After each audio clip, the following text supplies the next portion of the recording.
yang dimana otopsi kedua ini polisi masang tenda plastik di makam Bu Tuti sama Amelia, soalnya kan tubuh mereka mau dikeluarkan kembali dari tanah untuk diotopsi ulang ya. Dan dari hasil otopsi ketahuan.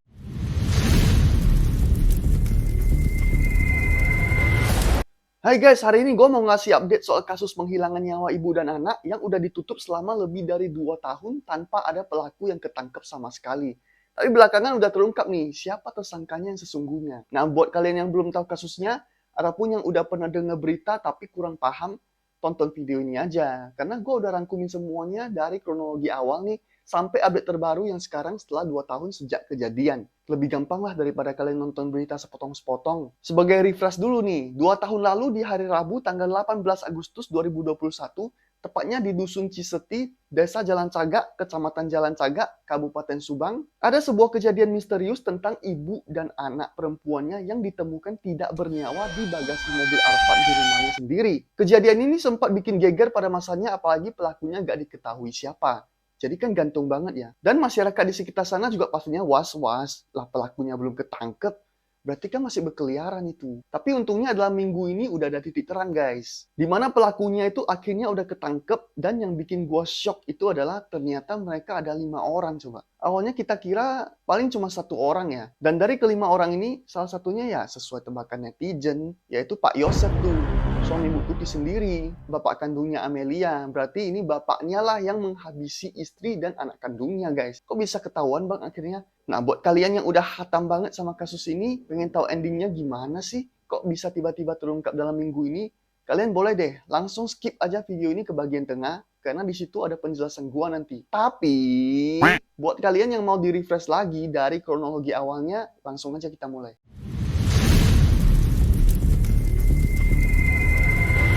Di tahun 2021 ada seorang pria bernama Pak Yosef berumur 58 tahun yang punya 2 istri. Istri sahnya itu bernama Bu Tuti Suhartini berumur 55 tahun dan istri keduanya Bu Mimin berumur 51 tahun. Nah, dari pernikahannya dengan Bu Tuti, mereka punya anak yang paling tua bernama Yoris 34 tahun dan anak kedua Amalia Mustika Ratu yang dipanggil Amel berumur 23 tahun. Sementara dengan Bu Mimin, Pak Yosef juga punya 2 anak yang bernama Arigi dan Abi. Jadi sama ya, dari Bu Tuti dan Bu Mimin, Pak Yosef masing-masing punya 2 anak nih. Nah, awal mulanya di suatu pagi hari, tanggal 18 Agustus 2021, tepatnya di hari Rabu di jam 7.30 pagi, Pak Yosef baru aja pulang ke rumah Bu Tuti, istri pertamanya, setelah habis nginap di rumah Mimin, istri keduanya. Waktu itu Pak Yosef pulang ke rumah Bu Tuti bukan karena kangen atau apa guys, tapi karena dia udah ada janji nih, buat main golf sama temennya. Makanya dia pulang ke sana pagi-pagi buat ngambil perlengkapan golfnya. Begitu dia nyampe rumah, awalnya sih semuanya kelihatan biasa aja ya. Baik pintu maupun jendela, semua nggak ada yang rusak. Masuk deh tuh dia ke dalam rumah. Nah pas masuk, Pak Yosef ini keheranan kok rumahnya kosong nih, nggak ada Bu Tuti sama Amel. Yang biasanya mereka kan tinggal di sana. Apalagi ini masih jam 7.30 pagi, nggak mungkin kan mereka udah keluar rumah. Setelah beberapa saat, Pak Yosef ini nyium aroma darah yang ternyata di dinding sama lantai rumahnya itu ada bercak-bercak darah, dan rumahnya juga kelihatan berantakan. Karena panik, dia langsung ngubungin polisi, dan begitu polisi nyampe rumahnya nih, polisi menemukan Bu Tuti dan Amel yang ternyata ada di bagasi mobil Alphard mereka, yang masih terparkir di garasi samping rumah mereka. Akan tetapi kondisi Bu Tuti sama Amel ini pas ditemukan polisi itu udah dalam keadaan tidak bernyawa. Telanjang full dua-duanya, dan badan mereka itu posisinya bertumpuk gitu guys. Di tubuh Bu Tuti dan Amel juga ditemukan luka-luka yang emang langsung kelihatan saat itu juga, karena kan mereka lagi dalam kondisi tanpa pakaian sama sekali ya. Nah, dari adanya luka-luka itu, maka polisi pun langsung menetapkan kasus ini sebagai kasus pembunuhan. Untuk mencari tahu siapa pelakunya dan juga motifnya apa, polisi langsung melakukan investigasi dengan mencari bukti-bukti di rumah itu,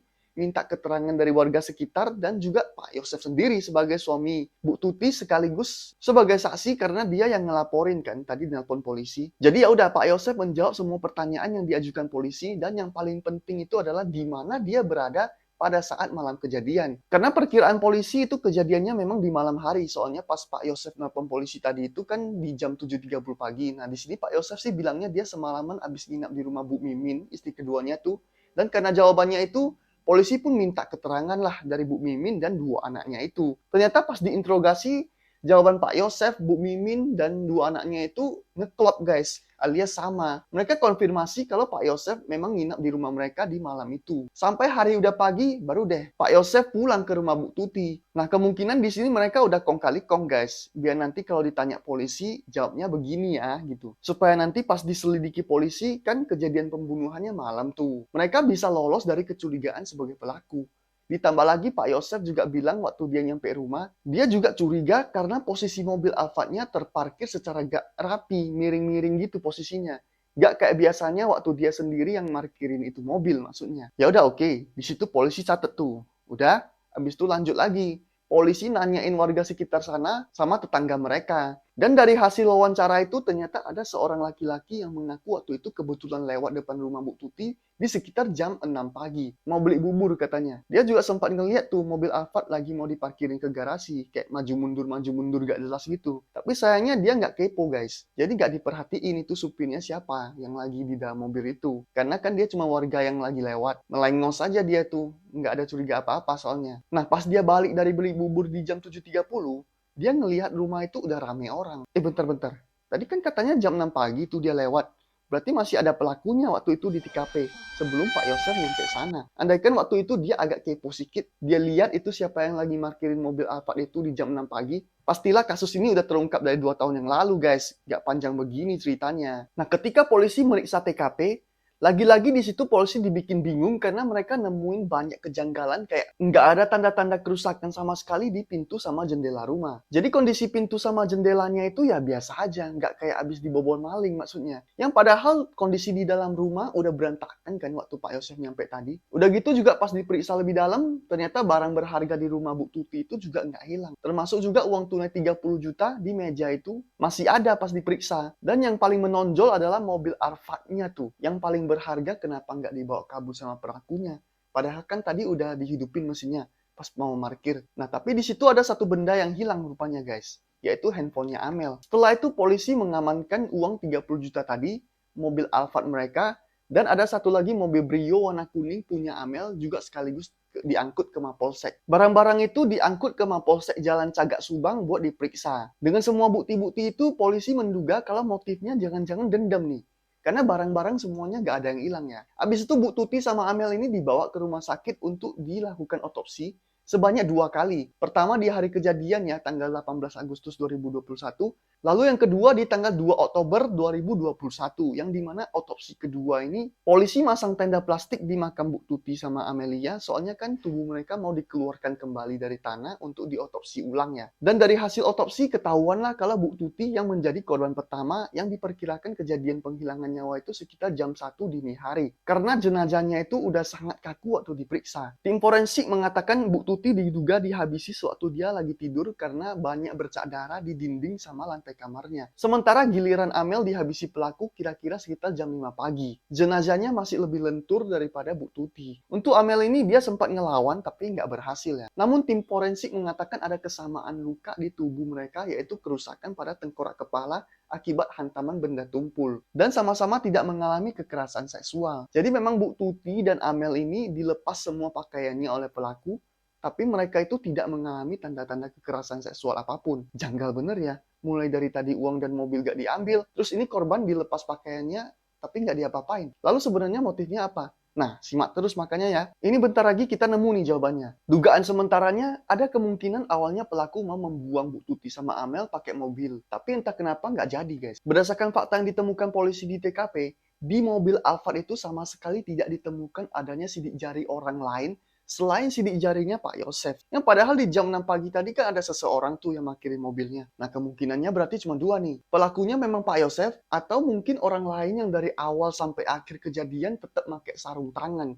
Makanya sidik jarinya nggak nempel di benda-benda biar nggak ketahuan polisi. Fakta kedua itu ada sisa puntung rokok di TKP yang nantinya bakal diperiksa DNA-nya. Saat itu di kasus ini tidak ditemukan siapapun sebagai tersangka sama sekali, jadi akhirnya kasus ini ngegantung lama banget. Sampai lebih dari 2 tahun bertele-tele simpang siur sampai netizen juga menebak-nebak sendiri, kayak kasus Jessica Mirna kemarin. Sampai akhirnya di minggu ini naik lagi. Kasus Bu Tuti dan Amelia ini menemui titik terang berkat ada seorang tersangka yang melapor polisi untuk mengajukan diri sebagai justice collaborator. collaborator. Justice collaborator itu biasanya orang yang terlibat kejahatan, tapi bukan atas keinginannya sendiri guys. Jadi semacam dipaksa oleh oknum tertentu untuk ngelakuin hal yang mereka inginkan. Kayak di kasus Brigadir J yang kemarin itu, Barada Richard Eliezer lah contohnya. Nah di sini justice collaboratornya itu bernama Ramdhanu, panggilannya Danu. Di sini gue mau jelasin dulu ke kalian siapa sebenarnya Danu ini ya, biar nggak keblinger nanti kalian dengernya gitu. Oke, Danu ini lahir di Jakarta, umurnya 23 tahun. Dia diasuh dari bayi oleh Bu Ida. Artinya Danu ini anak angkatnya Bu Ida. Terus Bu Ida ini siapa bang? Bu Ida ini kakak kandung Bu Tuti Suhartini. Bu Tuti Suhartini punya anak yang paling besar namanya Yoris dan adiknya Amel. Nah, berarti Danu ini sepupunya Yoris dan Amel. Udah ngerti ya sampai sini? Terus orang tua aslinya atau orang tua biologisnya Danu tuh di mana bang? Orang tua asli Danu itu ada di Pulau Jawa, tapi mereka nggak ngasih tahu Danu alamat pastinya di mana. Nah FYI aja Danu ini sebenarnya punya kembaran cewek guys, namanya Dani. Cuman Dani ini masih tinggal sama orang tua kandungnya di Pulau Jawa sana. Artinya Danu dan Dani ini nggak ketemu ya, karena mereka beda tempat tinggal. Danu diasuh sama Bu Ida, sedangkan Dani diasuh sama orang tua aslinya. Cuma mereka ada kontak-kontakan kok. Ada saling ngasih kabar lah walaupun nggak ketemu. Lanjut ya. Di bulan Oktober 2023 ini, Danu ngerasa selama 2 tahun belakangan sejak kejadian itu kok kayak ngerasa bersalah dan menyesal yang dalam banget karena Bu Tuti itu sosok tante yang baik hati di mata dia. Makanya Danu ini diskusi sama Bu Ida, ibu angkatnya tadi. Sampai-sampai Bu Ida shock lah setelah tahu kebenarannya, karena selama ini Danu kan belum pernah cerita ke siapa-siapa ya. Nah setelah Bu Ida ngerti, dia langsung ngasih dukungan penuh ke si Danu ini. Hingga akhirnya Danu memberanikan diri datang ke polisi bareng kuasa hukumnya untuk membeberkan semua detail kejadiannya guys. Menurut cerita versi Danu, waktu kejadian itu dia dimintain tolong sama Pak Yosef buat nganterin golok ke rumah Bu Tuti di sekitar jam 12 malam. Karena disuruh kayak gitu, Danu yang nggak tahu apa-apa pun langsung berangkat. Dari rumah Bu Ida menuju ke rumah Bu Tuti. Bawa golok yang diminta Pak Yosef. Jadi Danu memang lagi ada di TKP di malam kejadian karena emang dialah yang bawain goloknya guys. Tapi bukan dia eksekutornya. Pokoknya dia cuma nurutin permintaan Pak Yosef buat bawa golok ke sana. Habis itu dia disuruh nunggu di garasi. Ya udah, dia nunggu di situ sambil ngerokok deh sebat yang mana puntung rokok inilah yang ditemukan polisi tadi. Ya memang itu bener rokoknya si Danu. Dari cerita ini aja udah ketahuan kan, kalau menurut Danu, salah satu pelakunya ya Pak Yosef, sesuai tebakan kita-kita tuh. Terus tersangka lainnya siapa bang? Nah ternyata di situ Pak Yosef gak sendirian dalam menjalankan aksinya itu. Dia dibantu sama Bu Mimin dan 2 anaknya yaitu Arigi sama Abi. Pengakuan Danu ini sejalan dengan video yang sempat viral 2 tahun lalu pada 15 September 2021, beberapa minggu setelah kejadian yang dimana ada seorang wanita yang kesurupan arwah Amel, yang membeberkan kalau pelakunya itu Yosef dan Mimin saat kejadian, sambil menangis histeris dan berteriak kesakitan. Akan tetapi gimana pun juga kesurupan itu nggak bisa dijadikan bukti yang sah ya. Walaupun gue pribadi percaya sama video itu, karena video itu kan dibuat 2 tahun yang lalu. Sebelum semuanya terungkap, bukan baru sekarang. Jadi waktu Danu di garasi sambil ngerokok tadi itu, tiba-tiba dia dengar teriakan Amel dari dalam rumah. Terkejut dong dia. Nah, pas dicek ke dalam rumah, dia ngelihat Pak Yosef di situ lagi membenturkan kepala Amel ke dinding secara brutal banget terus-menerus sambil dibantu Arigi sama Abi buat megangin tubuh Amel gitu. Biar nggak bisa kabur. Tega banget ya, ayah kandung bisa sanggup ngelakuin hal begini ke anak perempuannya sendiri. Setelah Amel udah tidak bernyawa nih, Pak Yosef di situ nyuruh Danu buat ngepel lantai, guys. Bersih-bersih kamar gitu, sama sekalian disuruh bawa pakaian Bu Tuti sama Amel ke kamar mandi buat dicuci. Merinding gua kalau ngebayangin posisi Danu di situ yang nggak ada pilihan lain selain menuruti perintah. Karena kalau enggak ya bisa jadi dialah yang akan jadi korban selanjutnya. Sekalian di sana, karena nggak kooperatif kan. Jadi ya mau nggak mau si Danu nurut aja deh. Lagian dia nggak disuruh jadi eksekutornya langsung kan. Tapi lagi-lagi ini kan menurut versi cerita Danu ya. Polisi juga masih harus ngecek dong kebenaran ceritanya ini. Soalnya gimana pun juga Danu ini termasuk terlibat karena dia ada di TKP. Terus juga kenapa setelah 2 tahun berlalu baru dia ngomong tuh.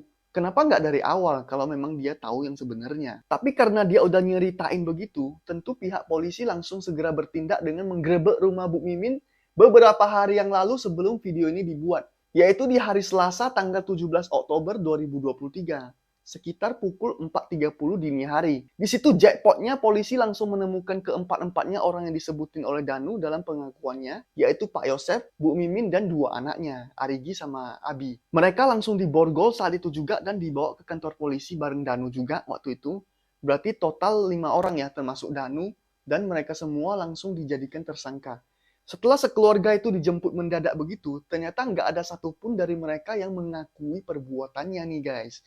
Sebenarnya di tahun 2021 itu, sewaktu Danu dimintai keterangan polisi, Danu sempat nyebutin nama Pak Yosef sama Bu Mimin sebagai pelaku. Tapi pas ditanya kenapa, waktu itu Danu cuma bilang kalau dua orang itu emang nggak suka sama Bu Tuti sama Amel. Ya kalau cuma alasannya begitu dinilai kurang kuat ya. Jadi nggak bisa dijadikan bukti. Memang sih dulunya Bu Yeti, ini kakak pertamanya Bu Tuti ya. Dia pernah bilang kalau hubungan Bu Tuti sama Mimin, istri mudanya Pak Yosef itu memang nggak harmonis. Bahkan katanya Bu Mimin ini pernah ngirim teror ke Bu Tuti sebelum akhirnya dirampas nyawanya guys. Kalau kalian penasaran sebenarnya apa sih yang ngebuat Bu Mimin nggak senang sama Bu Tuti? Gini guys, Pak Yosef kan punya yayasan sekolah itu yang dikelola Bu Tuti sama Amelia. Yayasan itu pemiliknya atas nama Pak Yosef dan Bu Tuti. Sedangkan dugaannya nih ya, Bu Mimin ini cemburu guys. Jadi dia diduga pengen ngerebut yayasan itu dari Bu Tuti. Memang secara dokumen kepemilikannya ada nama Pak Yosef, tapi kan ada nama Bu Tuti juga. Jadi walaupun ada namanya Pak Yosef, tetap aja Pak Yosef ini nggak bisa seenaknya buat ngambil alih yayasan itu tanpa izin dari Bu Tuti. Dan karena Bu Tuti masih hidup, jadi diduga inilah alasan Bu Tuti ini dihabisi duluan. Nah kebetulan Amel kan juga tinggal di rumah itu, jadi ya udah sekalian Amel juga ikut dihabisi tuh biar gak kebongkar. Jadi untuk sementara dugaan motifnya sih ini guys, tapi memang perlu dikonfirmasi lebih lanjut lagi seiring kasus ini berjalan ya. Karena sampai sekarang kan mereka belum mengaku juga. Begitu juga dengan pengakuan Danu itu perlu diselidiki. Apakah memang benar dia nggak ikut-ikutan jadi eksekutor? Alias cuma ngerokok di garasi doang atau gimana? Kalau dari pihak Pak Yosef sendiri sih dia nggak terima dituduh oleh Danu sebagai pelaku tanpa bukti. Terus ketika beberapa kali ditanya-tanya di media, dia juga mengeluh soal mobil Alphard-nya dan mobil Brio kuning punya Amel yang disita sejak awal tadi yang gue ceritain itu. Soalnya itu mobil kan emang punya dia, tapi nggak bisa diambil nih karena lagi disita sebagai barang bukti. Padahal dari 2021 sampai 2023 kemarin, kan dia statusnya masih saksi ya, belum tersangka, belum terbukti bersalah. Harusnya mobil itu masih berhak untuk dia pakai dong. Makanya waktu itu Pak Yosef terus mengeluh karena semua asetnya disita gitu guys. Dan di setiap wawancara, dia juga selalu bilang kalau suatu saat otak pelaku dari kasus ini pasti akan terbongkar.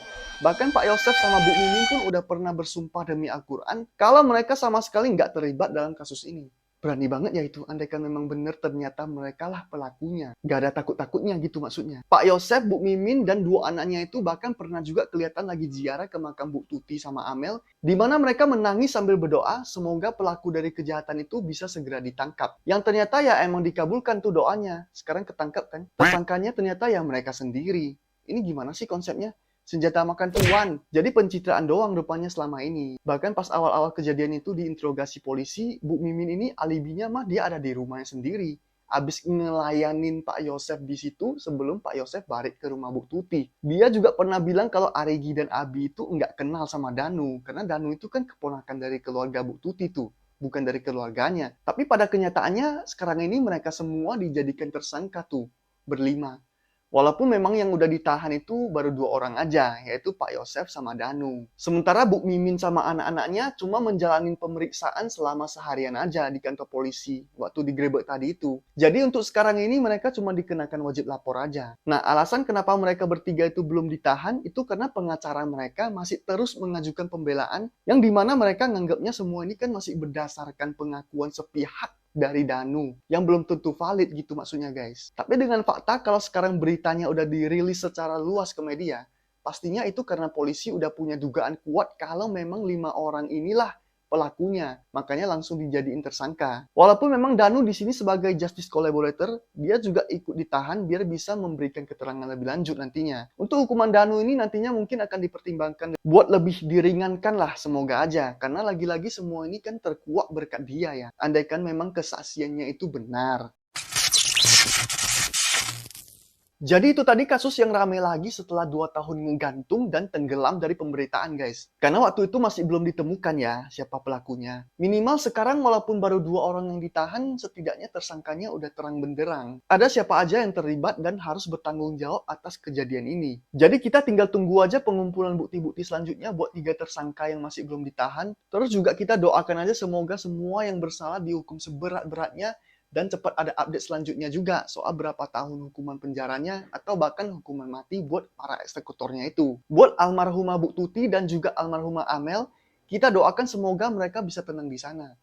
Apalagi sekarang semuanya udah terungkap ya. Kalau kalian ngerasa penjelasan dan research di video ini cukup jelas, bisa ngebantu kalian memahami lebih dalam lagi nih, boleh dong bantu subscribe kita ya biar kita makin semangat lagi nih buat ngerangkum dan studi kasus yang lebih lengkap lagi. Terima kasih semua yang udah nonton. Maaf kalau ada kata-kata yang kurang berkenan. Kita ketemu lagi di video selanjutnya. Assalamualaikum.